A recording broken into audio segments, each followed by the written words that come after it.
आइए बच्चों, आपका स्वागत है आपके अपने YouTube चैनल SPC क्लासेस में। आज की क्लास हम लोग पढ़ने वाले हैं भारत का भूगोल क्लास नंबर 7। बिल्कुल समझेंगे, जैसा कि अभी आप देख पा रहे हैं कि आज की क्लास में हम लोग अध्ययन करने वाले हैं भारत की अंतर्राष्ट्रीय सीमाएं एवं उन जो चैनल हैं उनके बारे में हम लोग अध्ययन करेंगे और देखेंगे कि अपने भारत की जो अंतर्राष्ट्रीय सीमाएं हैं या फिर अलग अलग देशों के साथ अलग अलग राज्यों की जो सीमाएं स्थापित होती हैं उनके नाम क्या हैं, तथा अपने भारत में जो अक्षांशीय चैनल हैं वो कौन कौन से हैं और किसके मध्य में कौन सा स्थान आता है, या फिर वह किसे पृथक करते हैं या फिर वो चैनल किसे जोड़ने का काम करते हैं। तो आइए आज की क्लास हम लोग अपनी प्रारंभ करते हैं। सबसे पहले हम लोग यहाँ पर देखते हैं कि हम यहाँ के सभी चैनलों के बारे में सबसे पहला अध्ययन करेंगे। यहाँ पर बिल्कुल जल्दी से हम लोग अपने चैनल के बारे में सबसे पहले स्टार्ट करते हैं। जैसा कि यहाँ हम लोग अभी देखे हुए हैं कि अपने भारत का सबसे उत्तरी चैनल का नाम क्या है, तो बिल्कुल याद रखेंगे, यहाँ से हम लोग अध्ययन करेंगे। अब देखें, यहाँ सबसे उत्तरी चैनल है 37.6 डिग्री अंश अक्षांश। इसे क्या कहते हैं? 37.6 डिग्री अंश अक्षांश से होकर अपना भारत गुजरता है।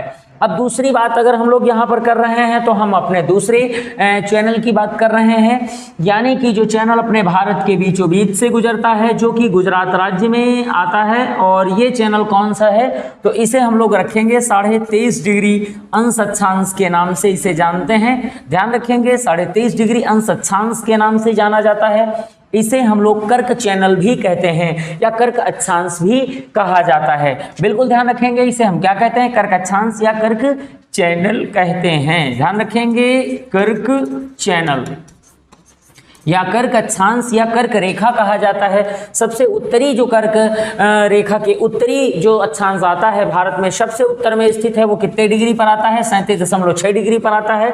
ये कितने डिग्री पर है, तो यहाँ नोट कर लीजिएगा 37.5 डिग्री। या जैसा कि बिल्कुल गलती नहीं होनी चाहिए, ये कितने डिग्री है? 37.5 डिग्री पर आता है, ये चीज ध्यान रखेंगे। अब दूसरी बात अगर हम लोग यहाँ देख रहे हैं जल्दी से, बिल्कुल समय गंवाए हुए, अब ये कौन सा स्थान आता है, तो यहाँ पर हम लोग देखेंगे ये स्थान आता है यहाँ तमिलनाडु। बिल्कुल एक बार ऊपर करके लेते हैं हम लोग।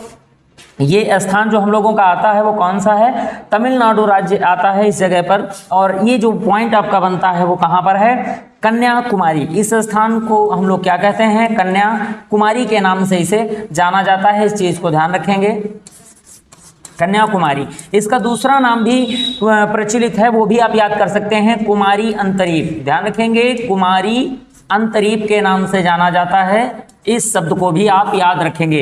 ये दोनों के दोनों जो स्थित हैं, ये दोनों पॉइंट एक ही नाम है। ये कौन से राज्य में है? तमिल। बिल्कुल याद रखेंगे, तमिलनाडु राज्य में स्थित है। इस पॉइंट को हम कितने डिग्री का कहते हैं, तो ध्यान रखेंगे सभी बच्चे, 8.4 डिग्री अंश अक्षांश। अब हम लोग बात कर रहे हैं यहाँ पर सबसे नीचे की बात करते हैं। जैसा कि अभी हम लोगों ने कुछ टाइम पहले एक प्रश्न पढ़ा था कि भारत के सबसे दक्षिण में स्थित अगर रेखा की बात करी जाए तो ये कौन सी रेखा है? यहाँ पर अगर हम लोग बात करेंगे, ये रेखा आपकी भूमध्य रेखा है। ये कौन सी रेखा है? इसे कहते हैं 0 डिग्री अक्षांश। ठीक है, ये भारत ही नहीं, ये पूरे विश्व के बिल्कुल मध्य से, ग्लोब में मध्य से गुजरने वाला अक्षांश कौन सा है? 0 डिग्री अंश अक्षांश के नाम से इसे जानते हैं। अब हम लोग देखेंगे, यहाँ पर अपने पॉइंट पर आते हैं। 0 डिग्री अंश अक्षांश से कितनी दूर, यानी कि 776 किलोमीटर दूर अगर हम यहाँ से यहाँ तक की बात करते हैं तो ये पॉइंट कितना बनता है? 776 किलोमीटर। 776 किलोमीटर की दूरी यहाँ पर आती है। और इस किलोमीटर की दूरी पर यहाँ पर एक बिंदु है जिसे हम क्या कहते हैं? इंदिरा पॉइंट। बिल्कुल पिछली क्लास में इसका नाम आपने पढ़ा था। इसे क्या कहते हैं? इंदिरा पॉइंट कहा जाता है। इस चीज को ध्यान रखेंगे। जैसा कि अभी आप लोगों ने पिछली क्लास में इससे विस्तृत इसके नाम जाने थे, तो हम ज्यादा इस पर चर्चा नहीं करेंगे। और देखते हैं कि ये जो अंश अक्षांश है जो कितने से होकर गुजरता है, यानी कि कन्याकुमारी के बाद जो सब नीचे से जाता है, सबसे दक्षिणी अक्षांश कहा जाता है, सबसे दक्षिणी चैनल कहा जाता है। ये कितने डिग्री का है, तो ध्यान रखेंगे यहाँ पर आता है 6.45 डिग्री। बिल्कुल यहाँ पर जैसा कि अभी आपने देखा कि भूमध्य रेखा से 0 डिग्री से कितनी दूर है? 876 किलोमीटर दूर है, जो कि 6.45 डिग्री पर अपने भारत का एक बिंदु स्थित है, जिसे हम क्या कहते हैं, इंदिरा पॉइंट्स कहा जाता है। और इंदिरा पॉइंट की अगर हम लोग बात करें तो भारत का सबसे दक्षिणी जलीय बिंदु कहा जाता है, या सबसे दक्षिणतम बिंदु भी कहा जाता है। ध्यान रखेंगे, सबसे दक्षिणतम बिंदु कितने डिग्री से होकर गुजरता है, तो 6.45 डिग्री से होकर गुजरता है। अब हम लोग देखते हैं इसके और पॉइंट की बात करते हैं। यहाँ पर एक चैनल आता है, ये कितने डिग्री का, ये भी आप ध्यान रखेंगे, ये कौन सा है, ये आपका आ जाता है 8 डिग्री चैनल।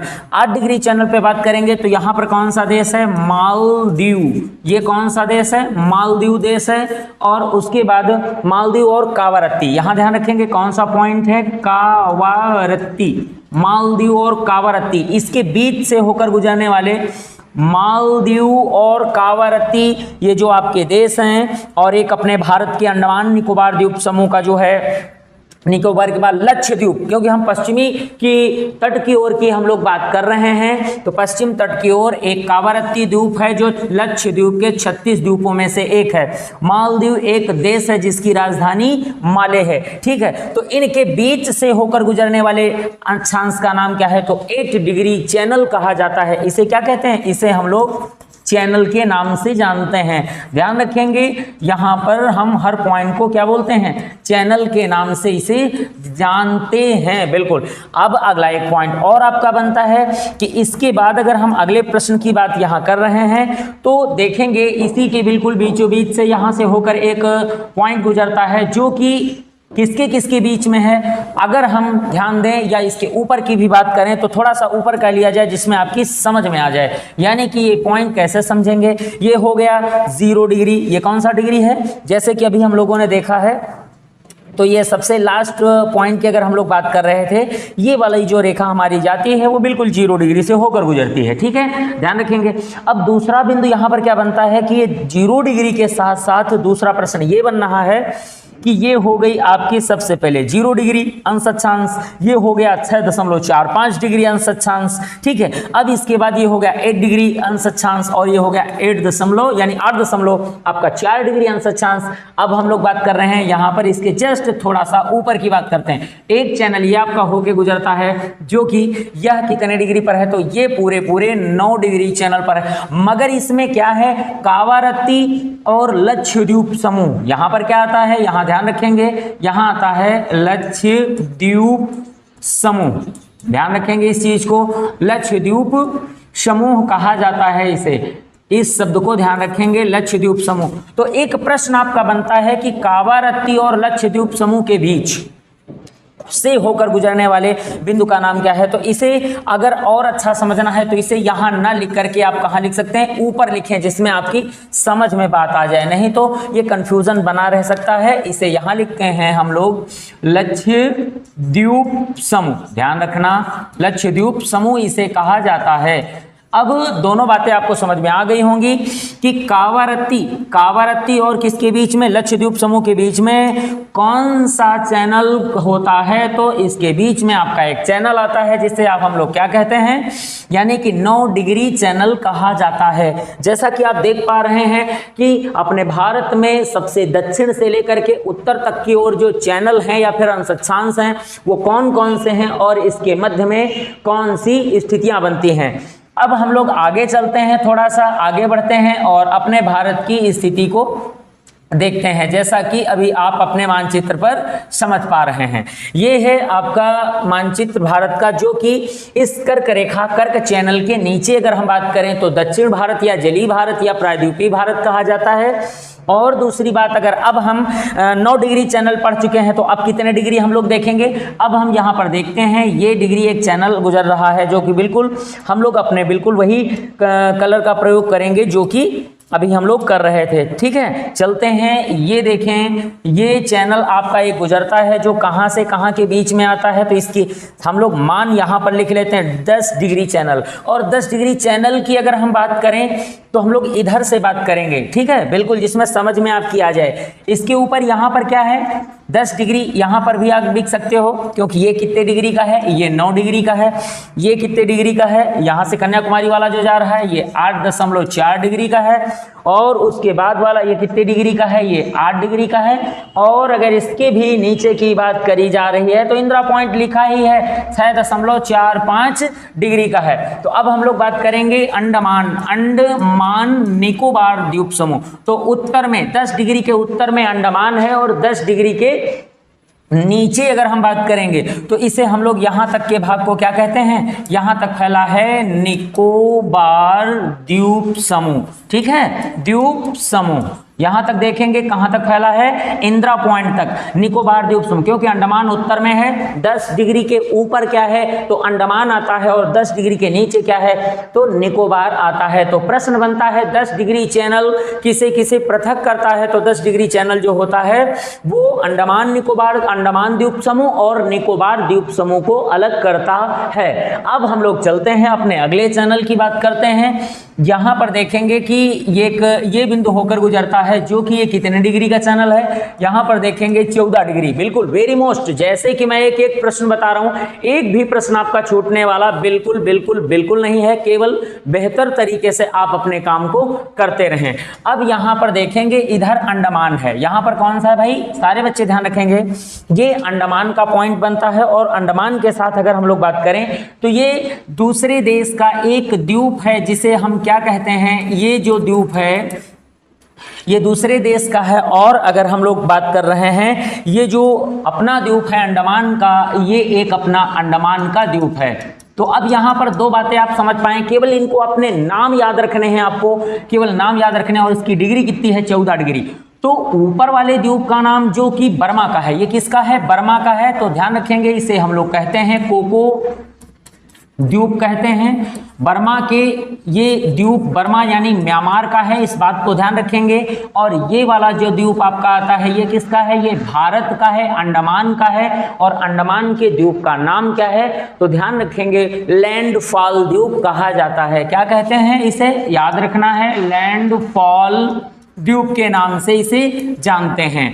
तो यहां आपने देखा कि 14 डिग्री चैनल किसे पृथक करता है, तो बर्मा के कोको द्वीप तथा भारत के अंडमान के जो लैंडफॉल द्वीप के मध्य से होकर गुजरता है, जिसे हम कितने डिग्री चैनल कहते हैं, 14 डिग्री चैनल के नाम से जाना जाता है। इसे भी ध्यान रखना भाई, बिल्कुल ये 14 डिग्री चैनल आपका होता है। अब बात करते हैं कर्क चैनल। तो कर्क चैनल की अगर हम बात करें तो कितने राज्यों से होकर गुजरता है, पिछली क्लास में आप इसके पहले पढ़ चुके हैं। तो ये 8 राज्यों से होकर गुजरता है। और सबसे उत्तरी चैनल की बात करें तो लद्दाख राज्य से होकर गुजरता है। ये कौन से राज्य से, तो ध्यान रखना है लद्दाख। ठीक है, ये लद्दाख राज्य से होकर गुजरता है। यहाँ कौन सा पॉइंट बनता है, इस जगह बनता है इंदिरा कॉल। ध्यान रखना है, इस जगह जो बिंदु बनता है उसे क्या कहते हैं, इंदिरा कॉल के नाम से जाना जाता है।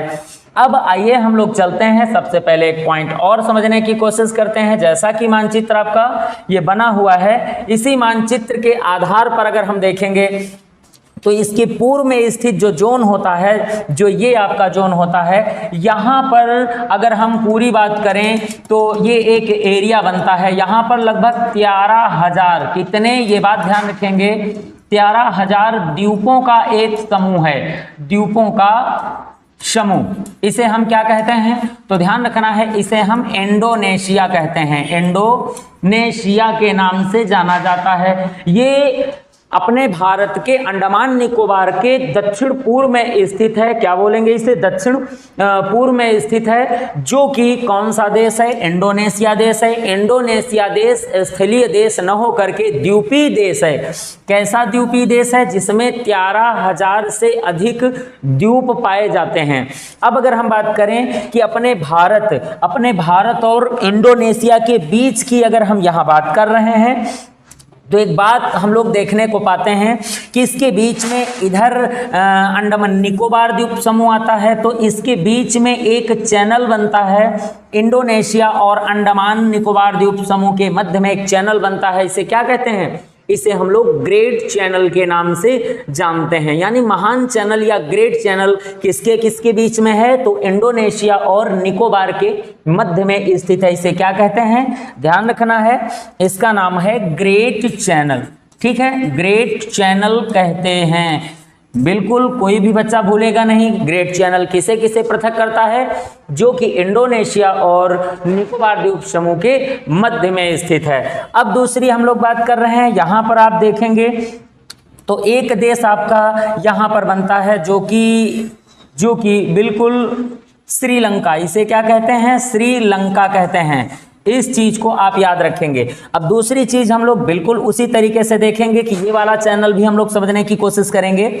यहां पर लंका और अपने भारत के बीच में, जैसा कि अभी आप यहां पर अपने मानचित्र में देख रहे हैं, यहां पर पृथक करने वाले चैनल का नाम क्या है? श्रीलंका और अपने भारत के तमिलनाडु राज्य को जो पृथक करता है वो कौन सा चैनल है? तो इसे हम लोग पाक चैनल कहते हैं। कौन सा चैनल कहते हैं? इसे ग्रेट चैनल कहा जाता है। इसका नाम हम लोग नोट कर लेते हैं, यहां पर नोट करते हैं। इसे हम क्या कहते हैं? पाक चैनल कहा जाता है। बिल्कुल कोई भी बच्चा ध्यान रखेगा, बिल्कुल बिल्कुल याद रखो भाई आप लोग कि अपने भारत और लंका के बीच में एक चैनल पाया जाता है जिसे क्या कहते हैं? पाक चैनल कहते हैं। और इसी के अंदर एक स्थित खाड़ी को हम लोग मन्नार की खाड़ी भी कहते हैं। क्या कहते हैं? मन्नार की खाड़ी कहा जाता है।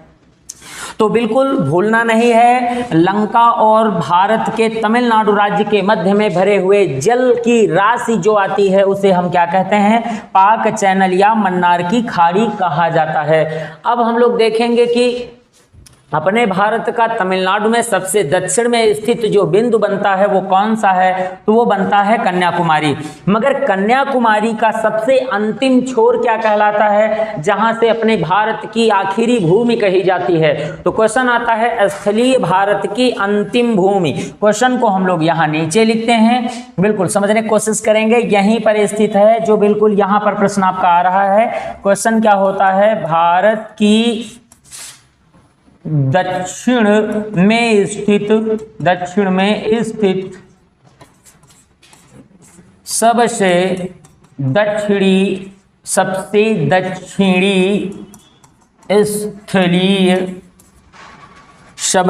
दक्षिणी स्थलीय और बिंदु, ये ध्यान रखेंगे बिंदु। मगर ये भूमि के नाम से यहाँ पर बिंदु आप ना लिखें, नहीं तो हो सकता है आप इंदिरा पॉइंट वाले पॉइंट को समझो, परंतु यहाँ पर आप इसे क्या रखेंगे? इसे भूमि ही कहा जाता है। यानी कि स्थलीय भारत की, क्वेश्चन क्या है? भारत की दक्षिण में स्थित सबसे दक्षिण स्थलीय भूमि जो कि भारत से जुड़ी हुई है, कहां पर स्थित है? तमिलनाडु राज्य में स्थित है। ये सबसे दक्षिणी भूमि के नाम से जाना जाता है, जिसे हम क्या कहते हैं? धनुषकोडी कहते हैं। इस भूमि का नाम एक बार सब लोग जान लें, क्या कहा जाता है? धनुषकोडी, इस नाम से इसे जानते हैं। तो एक बार फिर से प्रश्न को जान लीजिएगा। बस भारत की स्थल की सबसे दक्षिणी भूमि जो है वो कौन सी है? धनुषकोडी है। ये कहाँ पर स्थित है? तमिलनाडु में स्थित है। ये समुद्र में नीचे की ओर लटका हुआ सबसे अंतिम स्थल का बिंदु बनता है। इसके नीचे कुछ भी नहीं है। इसके बाद आगे देखेंगे तो पहले आपको मिल जाता है रामेश्वरम द्वीप। कौन सा द्वीप मिलता है? रामेश्वरम द्वीप के नाम से इसे हम लोग जानते हैं। तो रामेश्वरम का जो द्वीप है कहां पर स्थित है? भारत और लंका के मध्य में स्थित भारत के द्वीप का नाम है रामेश्वरम द्वीप, और भारत और लंका के बीच स्थित चैनल का नाम है पाक चैनल, और या फिर इसे मन्नार की खाड़ी भी कहा जाता है। मगर एक क्वेश्चन पुनः मैं रिपीट मारूंगा, भारत का सबसे दक्षिण में स्थित स्थलीय जो बिंदु है वो कौन सा है या भूमि है वो कौन सा है? तो वो है धनुषकोडी। ध्यान रखना है, धनुषकोडी। ठीक है, अब हम लोग चलते हैं अपने अगले स्थिति को समझते हैं। अपने भारत की जो अगले राज्य आते हैं उनकी स्थिति को हम लोग यहीं पर जान लेते हैं। अब देखते हैं, जैसा कि अभी हम लोगों का अपना मानचित्र है, इस मानचित्र के आधार पर हम लोग सबसे पहले इसे अब हटा लेते हैं और समझते हैं जो अपनी अलग राज्यों के साथ जो मानचित्र अपना बनता है, इसके साथ कौन कौन सी स्थितियां बन जाती हैं। ठीक है, जब देखते हैं, चलें भाई। अब यहाँ पर जैसा कि ये मानचित्र अपना यहाँ एक बार रिपीट कर लिया जाए, जिसमें बिल्कुल सटीक समझ में आना चाहिए प्रत्येक बच्चे को। ठीक है, तो एक बार थोड़ा सा आधार बना लिया जाए इस तरीके से, और उसके बाद ऐसे ये, और ये आपका बन जाता है भारत।